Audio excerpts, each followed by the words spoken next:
আসসালামু আলাইকুম viewers, Rahul's kitchen থেকে আপনাদের সবাইকে শুভেচ্ছা। আল্লাহর রহমতে আমি সুস্থ হয়ে গিয়েছি, তাই আপনাদের মাঝে আমি আজকে একটি আমার রেসিপি নিয়ে চলে এসেছি। বাই দ্য ওয়ে, আমি আমার ঘরের শেফ রুমেল, আর আপনারা দেখছেন রাহুলস কিচেন। আর আজকের রেসিপি মিক্স ফ্রাইড রাইস। তাহলে চলুন বন্ধুরা, দেখে আসি রাইসটি তৈরি করতে কি কি লাগছে। প্রথমে আমি নিয়েছি কয়েক টুকরো গাজর এবং বাঁধাকপি কুচি, নিয়েছি কিছুটা রসুন কুচি, নিয়েছি আদা কুচি আর কাঁচামরিচ কুচি। তার সাথে আমি নিয়েছি কিছু মোটা করে পেঁয়াজ কুচির পরে আমি এখানে নিয়েছি কিছুটা মুরগির মাংস। এখানে আমি গোলমরিচের গুঁড়ো এবং সয়া সস দিয়ে একটু ম্যারিনেট করে রেখেছি। নিয়েছি দুটো ডিম, তাতে দিয়ে দিলাম সামান্য লবণ এবং কালো গোলমরিচের গুঁড়ো। এটা আমি ফেটিয়ে একটা স্ক্রাম্বল তৈরি করে নেব। কড়াইতে সামান্য তেল দিয়ে আমি ডিমটি স্ক্রাম্বল বা ঝুরি করে নিচ্ছি।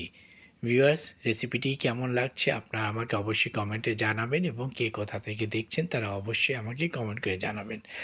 ফ্রাইড রাইস করতে সবাই আমরা জানি, বাট আমি কিভাবে করছি সেটাই আজকে আপনাদের সাথে আমি শেয়ার করছি।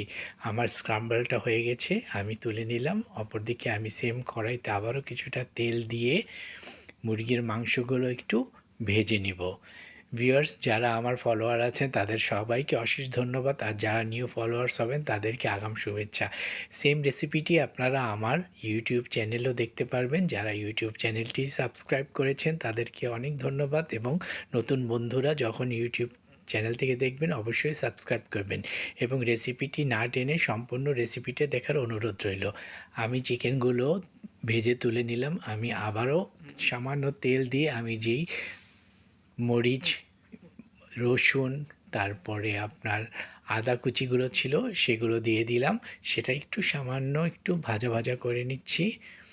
তারপরে আমি দিয়ে দিচ্ছি মোটা করে কেটে রাখা পেঁয়াজগুলো। পেঁয়াজটা একটু নেড়ে চেড়ে আমি দিয়ে দিব গাজর কুচি প্রথমে, তারপর দিয়ে দিচ্ছি আমি বাঁধাকপি কুচিগুলো। সবগুলো আমি একসাথে একটু হালকা করে ভেজে নেব। আমি কিন্তু এই পর্যায়ে চুলার আঁচটা একেবারে হাই রেখেছি। তারপরে আমি দিয়ে দিলাম এক বাটি ভাত। এটা আমি একজনের পোর্শন করছি।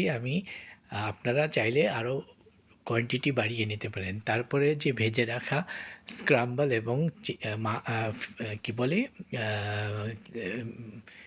মুরগির মাংসগুলো ছিল সেগুলো আমি মিশিয়ে দিলাম, দিয়ে দিলাম সামান্য সয়া সস এবং ম্যাগি সস।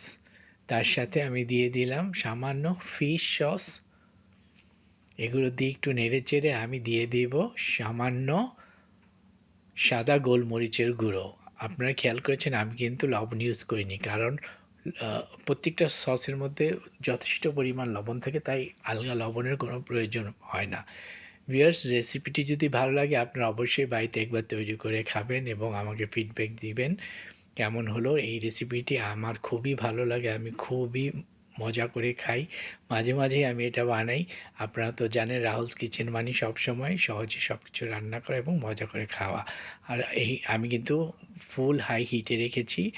তাহলে একটু পরিবেশন করে দেখাচ্ছি। দেখুন লাগছে না কত সুন্দর। আমি সাথে 3 পিস শসা নিয়েছি আর 2 টুকরা চিকেন ফ্রাই নিয়েছি। তাহলে এটা দিয়ে আজকে আমি আমার ডিনার সেরে নেব। সবাই ভালো থাকবেন। আল্লাহ হাফিজ।